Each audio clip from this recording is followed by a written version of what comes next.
بسیار خوب. میشه مادر جان بگویید دمی چند روزی که همراه شما کمک نشده بود شما چی حالت داشتین؟ بسیار سختی داشتیم دیگه، بسیار به سختی زندگی ما را رد میکنیم. چای میمانیم سر مثلا آتش میکنیم، یک کمی چوب اشتکا هزار جای میطلبن، میانن آتش میکنیم، صندلی ما را گرم میکنیم. اقتصاد ما خوب نیست، مواد خوراک نداشتیم، کرای خانه ما مانده 3000 روپیه کرای خانه میدی. وضعیت اقتصاد ما خوب نیست دیگه. تا ولی کنم بنیاد دیگه همراه شما کمک نکرده؟ نه خیر نیست، هیچ بنیادی بر ما کمک نکرد. خیر پارسال که می کارتک ها که آمد از خارج کمک می آمد دمو یک کارتک بر ما دادن، اما دیگه ما را نگرفتن. گفتن پارسال شما کارتک داشتی کمک گرفتی. از پارسال تا امسال فکر که یک آدم اولادار اشتکدار خانه کرایی تو تا یک طفلای خورد کار میکنن و هرچ مصرف خانه ما شود یا کرای خانه ما شود. فکر که خودت که به اوج کجا برسانم خدا.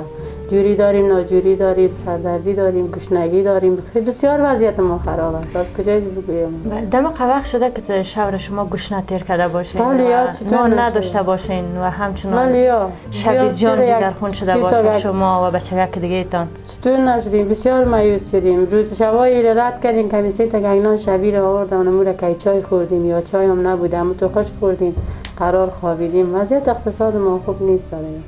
تو کاروبار شبیر جان میشد یا نمیشد؟ او تو کار میکنه، مثلا 100 روپیه کار میکنه یا 50 روپیه کار میکنه یا 70 روپیه. خود اوقات روز داره دیگه. این روزای برفی و زمستان چقدر سخت آمد. بله سرما بسیار وضعیت خراب. وقت امسال هوا سردم بود.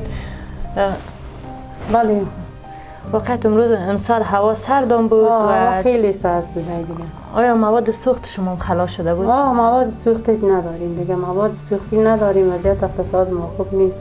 قسمی که میبینیم خانه تان یخ هستک و اینجا شما هیچ چیز نماندین و چه قسم سپری میکنین یا آقای سرده؟ خوب است دیگه، یک دانه کمپل میگیرن هوای سرد دانه صندلی گرم به صندلی میرن، اگر نبوده که اینجا خواب میشن. چقدر از زندگی مایوس میشین؟